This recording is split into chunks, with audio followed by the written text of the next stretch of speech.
JMP എന്ന ജനമുന്നേറ്റ party ഇന്ന് നിങ്ങളോട് സംസാരിക്കാൻ പോകുന്ന വിഷയം KCBനെ കുറിച്ചാണ്. ഇപ്പോൾ KCBയുടെ ബില്ല് വന്നങ്ങനെയാണ്.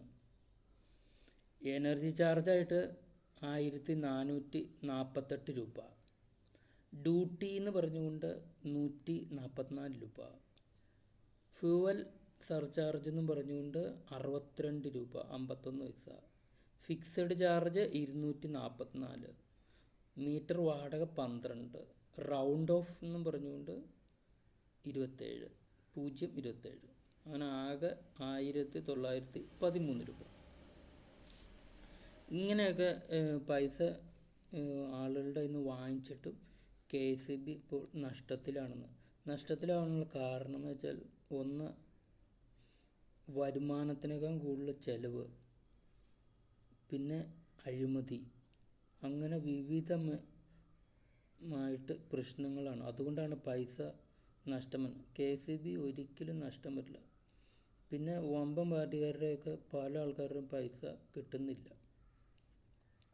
ഈ പ്രശ്നത്തിനൊക്കെ പരിഹാരം ഉണ്ടാക്കണമെങ്കിൽ ഇപ്പോൾ ഒന്ന്, എല്ലാ വീടുകളിലും സോളാർ പാനൽ KCB തന്നെ വച്ച് പോകണം. അന്ന് കഴിഞ്ഞിട്ട് മാസം ഓരോ നിശ്ചിത എമൗണ്ട് വെച്ച് അവരെ കൊണ്ട് അടപ്പിക്കണം.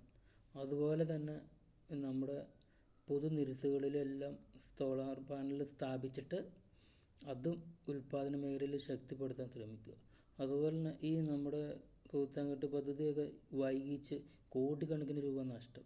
അതുപോലെ ആതിരപ്പള്ളി പല പദ്ധതികളും ഇവിടെ അതൊന്നും നടത്താണ്ട് ചുമ്മാ ഇങ്ങനെ ആളുകളെ ചുറ്റിക്കുകയാണ്. അങ്ങനെ എല്ലാ മേഖലയിലും ശക്തമായിട്ട് പ്രവർത്തിച്ചാൽ മാത്രമാണ് KCBക്ക് ഇനി വളരാൻ കഴിയുള്ളൂ.